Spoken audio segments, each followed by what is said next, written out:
Wait, I got this one. Suck it. Let's move carefully. Front on me. Back away. Down. Quiet now. Run down. Oh no, the B-lady. Alright, he's behind you. He's right behind you. Yeah, I've got it. I've got it. Take her out before you take her. Right, got it. She's down. They haven't seen us. There's another team coming in. In the bushes. In the bushes. Alright, got him. He's burning. He's burning. Careful. Yeah, he's dead. Alright, you got him. You got him. That one's a I'm short. gonna bring the son of it on this one. Probably gonna take one Okay, I'll outside. take a shotgun and use this. Let's go spider nighttime. You bringing dynamite? I'm bringing in machete. Other players, watch Careful, out. someone spooked the birds. Coming from the flare, from the flare. I'm gonna try to take this guy out. Quiet. Fast. High. And then I think like we should maybe go and see what happens over there. Second clue coming up. See if you can find it in darkness. Found the clue in the next room. Behind you, what's behind you? Got the clue. Right, Puerto Rico it is.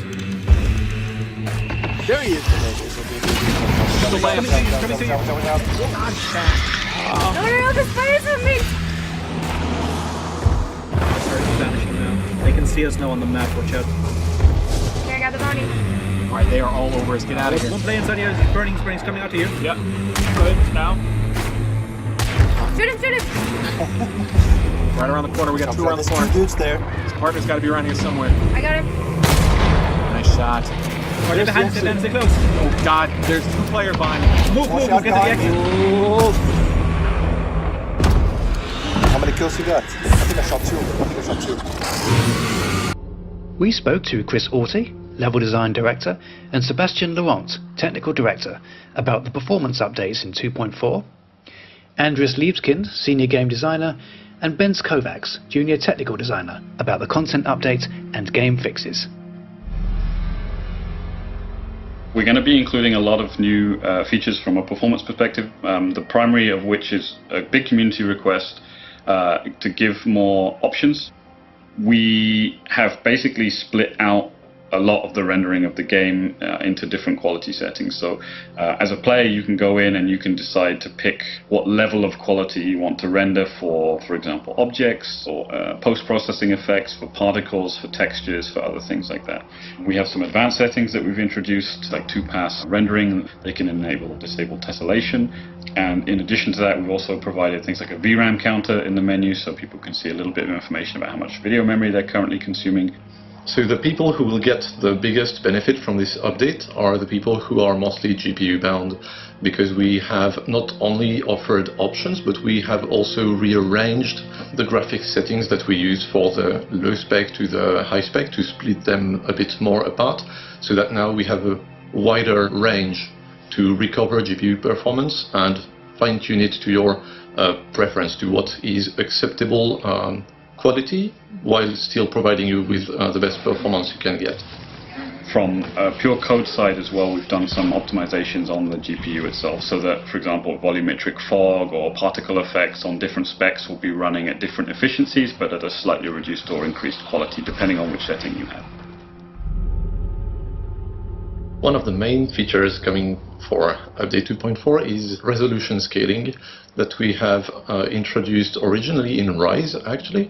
So it's not something that people might not know of. The principle is actually fairly simple. It's to decouple the display resolution from the rendering resolution. So all of your UI will remain as crisp as you would expect it if you were playing, let's say, in 1080p, but at the same time you can say your rendering will occur at proportion of this resolution to recover GPU performance. For players that have issues with GPU or are struggling with performance from a GPU perspective, this is probably one of the most significant things that they could do to actually, improve that. Our previous performance patch focused specifically on CPU performance on the engine side. So this time we actually focus a bit more on the CPU side, but on the game code side. We have found quite a few improvements to make, so that should benefit everyone across the board. In addition to that, you might see less stalling and frame dips, especially when you go to new compounds and new locations. I know that was a big complaint from players over time. A lot of those should be fixed by these optimizations as well, or at least significantly reduced. So hopefully that everyone will see a benefit from that.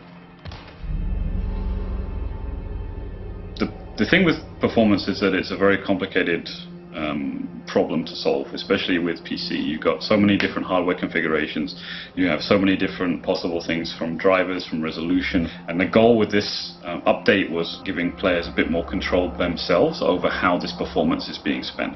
And that obviously doesn't mean that we won't continue to do performance updates. We're going to be focused on performance for a long time to come yet. So once this patch is live, you give it a shot, take a look at the different settings, just play around with them and see what works best for you. And please keep giving us feedback.